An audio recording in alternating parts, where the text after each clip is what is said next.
more. But Clyde does also say that the song Hanggang Ngayon by Kyla is actually memorable to them because of a performance task for their sister to create a song out of an elegy for their Filipino class. That is a very interesting. This is for a Filipino class.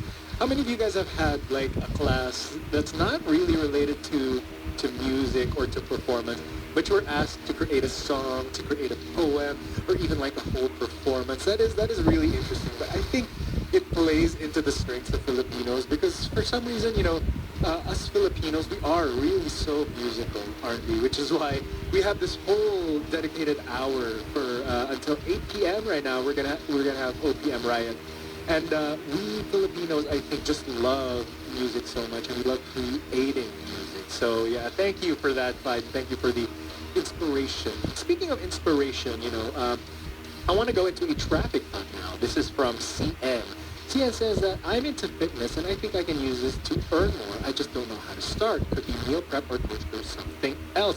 Now, first I want to ask, do you mean earn more as in because you're a performer? Are you a performer? Are you an actor? CN? Are you also into fitness, or do you do sports? I'm curious what you mean by how you can earn more with fitness. But when you're talking about fitness, meal prep or coaching, I do understand where you're coming from.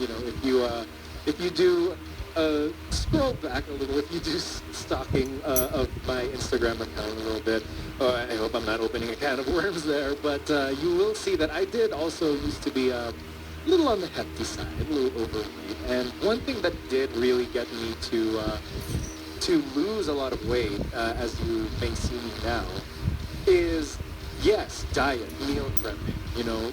A lot of people say, especially those who are nutritionists and coaches, they say that it's 30% exercise and 70% diet. So a lot of it really has to do with how much calories you're putting into your body and not so much what you're putting out, the exercise that you're putting out. So how many of you monsters on the road, how many of you guys listening right now have also had trouble with fitness, and maybe you guys have any tips for CN or even myself, maybe I'm not at the top of my fitness just yet, I would say. But